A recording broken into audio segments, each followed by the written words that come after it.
Bonjour tout le monde, à nos abonnés, nos sociaux, nos téléspectateurs et bienvenue pour un nouvel épisode des Indiscrets sur le Média, votre rendez-vous hebdomadaire politique avec Nice Vilqueux.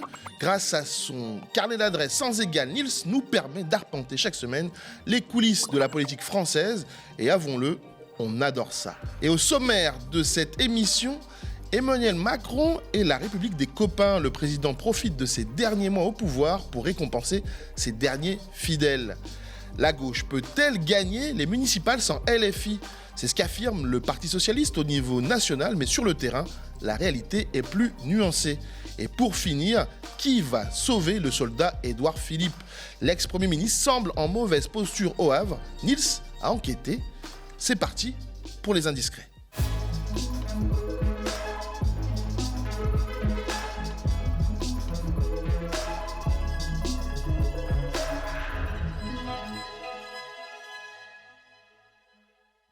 Bonjour Nils, comment vas-tu ? Bonjour Cyril, bonjour à toutes et à tous. Écoute, le soleil est revenu, sauf sur le monde politique.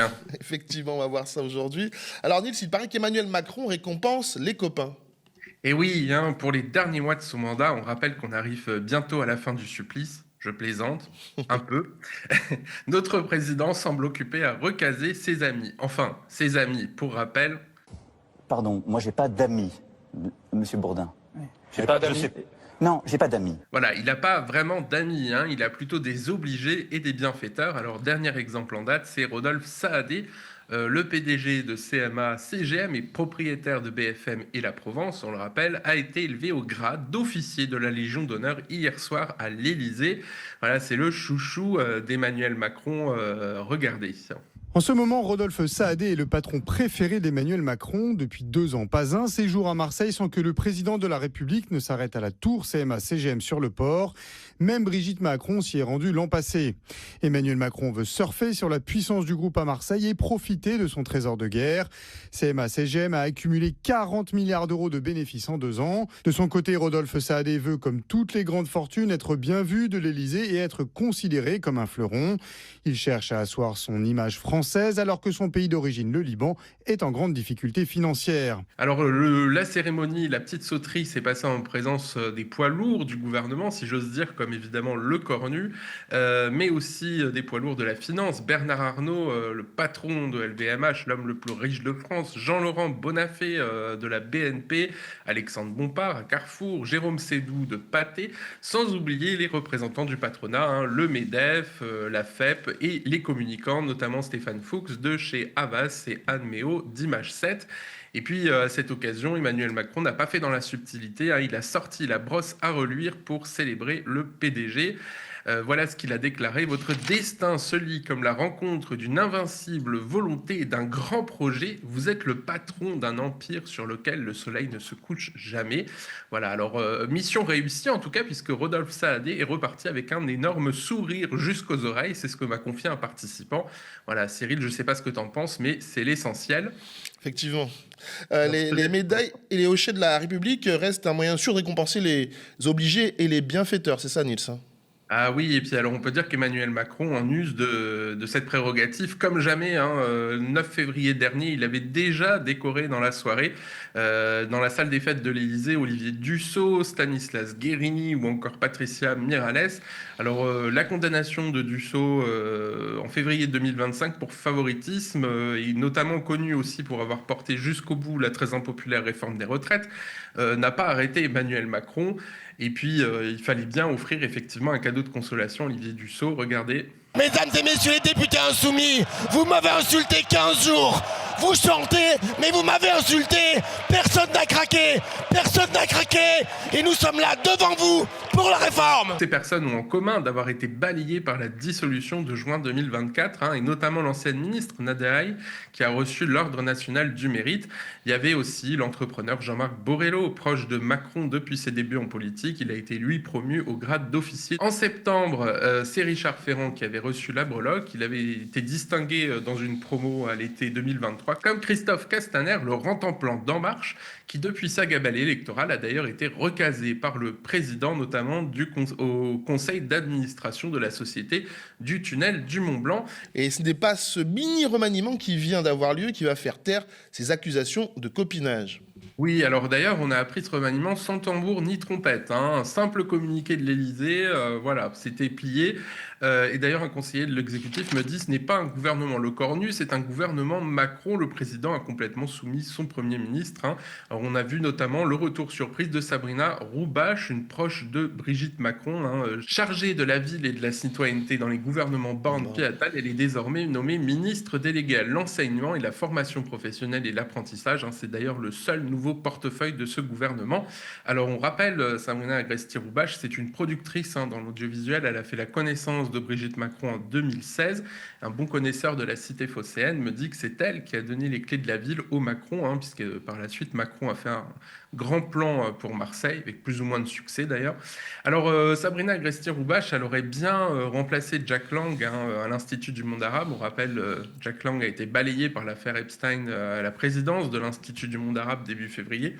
Mais bon, effectivement, le poste de la culture était déjà promis à Catherine Pégard. Alors Catherine Pégard, c'est une enseigne consoeur à nous qui a travaillé 30 ans d'abord au Quotidien de Paris avec Philippe Tesson, et puis ensuite au Point auprès du sulfureux Claude Imbert, hein. Elle a été nommée par Nicolas Sarkozy, elle a été à Versailles, elle a été confirmée par François Hollande, elle a été encore prolongée en 2019, puis bien au-delà de la limite d'âge de 67 ans pour les commis de l'État. Et donc, elle confirme avec cette nomination au gouvernement pour le portefeuille de la culture sa proximité avec le couple présidentiel.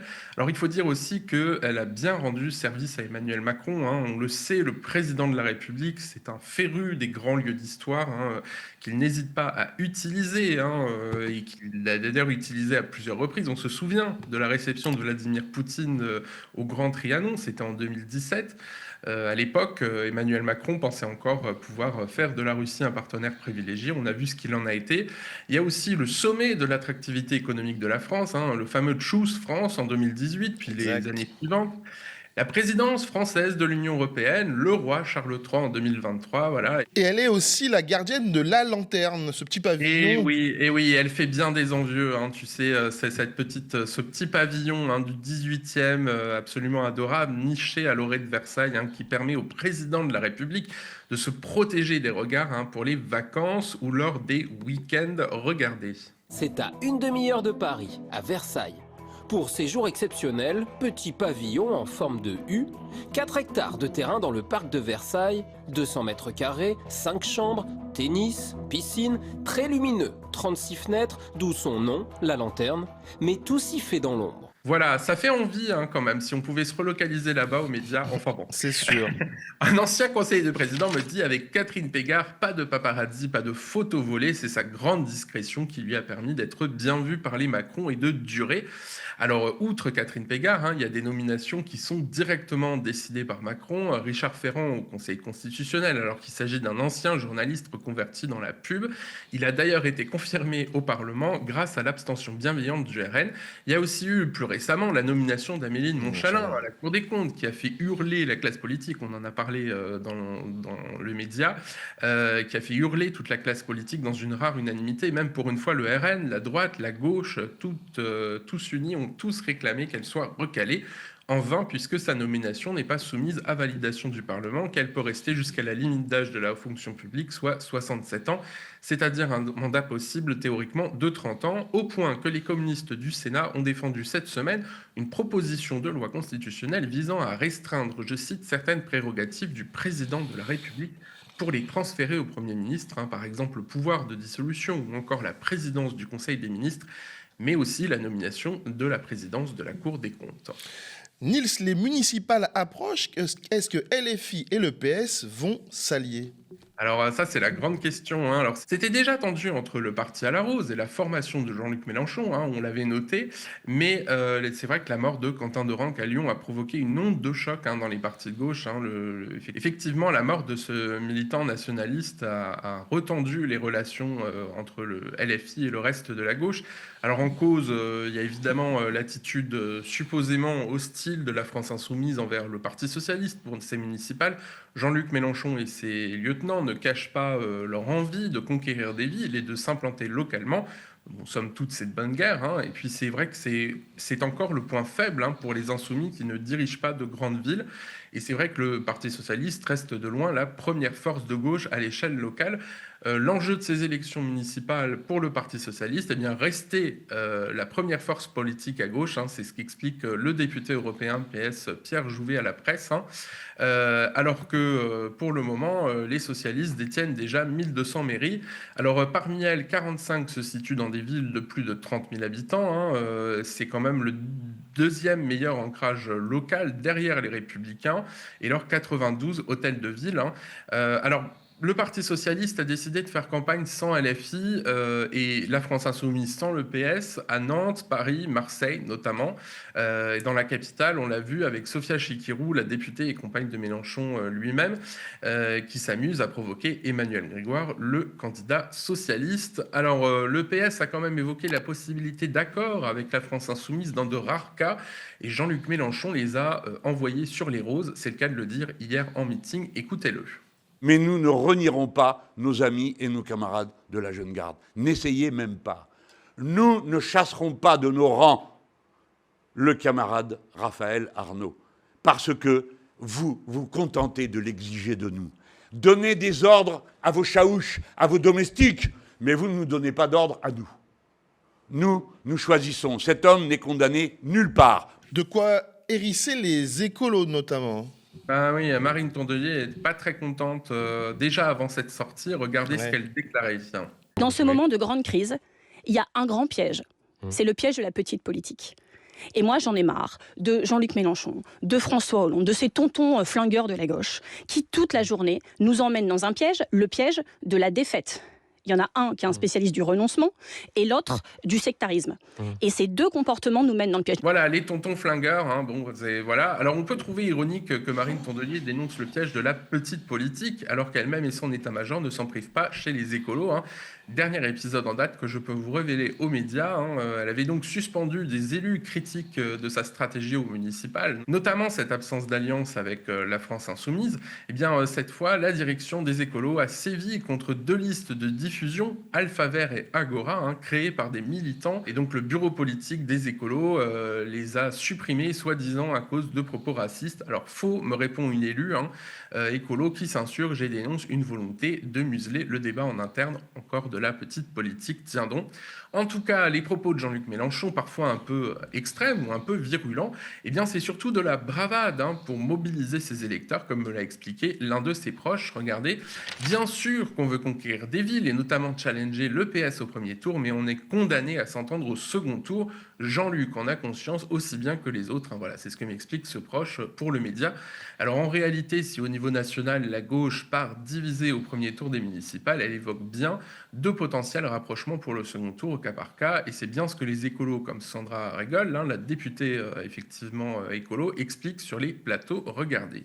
Je ne sais pas si la France insoumise sera qualifiée au second tour. Ce que je sais, c'est où sont mes adversaires politiques, et ils sont à droite. Je ne badine pas avec la démocratie, je ne badine pas avec l'héritage de la Seconde Guerre mondiale, je ne fais pas semblant que les seuls, au sortir de la Seconde Guerre mondiale, à avoir refusé de faire un front républicain, ce n'est ni la droite ni la gauche, ce sont les fondateurs du Rassemblement national. Les macronistes toujours à l'affût d'une stratégie pour défaire LFI et la gauche en général. Oui, ils se sont lancés dans de savants recoupements pour faire émerger les liens entre le PS et la France insoumise, hein, notamment le député Jean-René Cazeneuve, non sans arrière-pensée électoraliste, puisqu'il s'agit évidemment de dénoncer ces accords locaux. Et puis alors, dans l'opinion, le journal de Bernard Arnault, cette semaine, on lit que 60 villes feraient l'objet d'un accord, hein, dans les listes entre socialistes et insoumis. Alors, c'est un format qui reprend celui du nouveau Front populaire, hein, qu'on prend de la gauche unie, que de bons souvenirs. Ce total ne comprend ça que paraît les si loin. Eh oui, ce total ne comprend que les alliances avec à minima le PS et la France Insoumise. Dans le détail, 13 de ces regroupements sont dirigés par un candidat socialiste, notamment à Duny, Vers-sur-Marne, Linacourt, Ronchin, Maison Lafitte, Cachan, Yves, Saint-Lô, Cavaillon, etc., etc. Alors les Insoumis n'emmènent que 3 à ce stade, Mantes-la-Jolie, Vattelot et Grabel, selon le journal. Alors évidemment, ces 60 cas de mariage entre socialistes et insoumis ne forment pas une liste exhaustive, puisqu'il va y avoir effectivement des fusions de listes qui interviendront les 15, 16 et 17 mars à l'issue du premier tour. Bref, pour gagner ou conserver les villes, Cyril, il faudra bien faire l'union de la gauche d'une manière ou d'une autre. Effectivement. Et enfin, Niels, notre dernier sujet, mais qui peut sauver le soldat Édouard Philippe ? Eh oui, c'est un sondage choc qui a fait l'effet d'un séisme pour l'ex-premier ministre. Le candidat communiste local, rien de moins, Jean-Paul Lecoq, au Havre, a été donné gagnant au second tour d'une élection face à l'ex-premier ministre dans une enquête OpinionWay pour Hexagone, en cas de triangulaire, faut-il l'ajouter, avec l'osciotiste France Keller. Alors c'est une première, évidemment. Il n'est pas inutile de rappeler que ce sondage a été commandé par un organisme affilié à Pierre-Édouard Stérin, qui est effectivement l'homme d'affaires d'extrême droite qui s'est donné pour mission de la faire arriver au pouvoir. Mais tout de même, cette étude, elle sonne comme un sacré coup de massue pour Édouard Philippe. Et d'ailleurs, ses troupes, ses soutiens s'en sont ouverts à la presse cette semaine, et notamment à votre serviteur. D'autant que Édouard Philippe a déclaré qu'un échec ne le placerait pas, je cite, dans la meilleure des positions pour aborder la suite. C'est ce qu'il avait déclaré le mois dernier à Paris-Normandie. Et donc il le confirme aujourd'hui au Figaro. C'est limpide et clair, c'est l'évidence même, sans toutefois se considérer disqualifié en cas de défaite au Havre. Il ne faut pas insulter l'avenir. En tout cas, désormais, il affirme qu'il ne parlerait plus de ce sujet, donc national, parce que je ne parle que de la municipale. C'est ce qu'il affirme encore au Figaro. Alors on n'est pas obligé de le croire. De fait, une explication à ce revers, c'est peut-être l'arrivée de la clique Estrosi chez Horizon. Oui, elle a changé la donne pour la formation politique. Et d'ailleurs, l'un de ses soutiens me confirme qu'il a droitisé Horizon. Alors, Horizon était déjà de droite, il faut le dire, mais c'était plutôt un parti de centre-droit créé par des juppéistes, dont fait partie d'ailleurs Édouard Philippe. C'était la maison des élus locaux chiraciens, ou en tout cas ce qu'il en reste, par exemple Christophe Béchu, voilà, toute cette droite républicaine. Alors bien de droite, mais disons pas anti-républicaine. Évidemment, avec les Estrosi et toute la salade niçoise, c'est pas tout à fait le même climat. Et résultat, Édouard Philippe est obligé de s'allier au pire, notamment on l'a vu à Paris ces derniers jours avec Rachida Dati. Mercredi, on l'a vu recadrer sèchement son poulain à Paris, Pierre-Yves Bournazel, qui refusait de s'allier à la candidate macroniste pour faire tomber la gauche. Un coup de fil à l'AFP pour rappeler à l'ordre le candidat Bournazel. Bien sûr qu'il faut faire l'union de la droite et du centre à Paris au second tour. Alors l'un de ses soutiens m'explique, il enterre la candidature à Paris pour sauver le Havre. Et un conseiller politique que j'ai consulté, qui a bien connu Édouard Philippe, qui a travaillé avec lui, m'explique que le sujet central pour lui, c'est moins Rachida Dati et Pierre-Yves Bournazel, évidemment, à Paris, que le positionnement d'Horizon pour 2027. Est-ce qu'il y a vraiment besoin d'Horizon alors que les électeurs peuvent toujours se tourner vers la droite ? Alors en attendant, le futur candidat pour 2027 voit déjà plus loin. Un premier grand meeting à Paris le 12 avril prochain, un directeur de campagne dont le candidat aurait le profil en tête, dixit un proche aux Parisiens, qui serait nommé avant l'été. Et l'équipe va phosphorer sur la campagne numérique.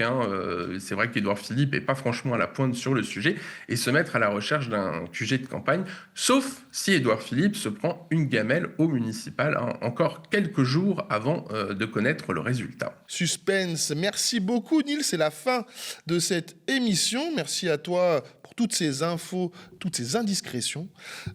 Et merci à vous de nous avoir suivis. N'hésitez pas à nous soutenir en allant sur soutenez.lemediatv.fr et n'hésitez pas aussi à nous dire ce que vous pensez de l'émission en commentaire sur YouTube ou par mail si vous nous regardez à la télé. Bonne journée sur les antennes du Média.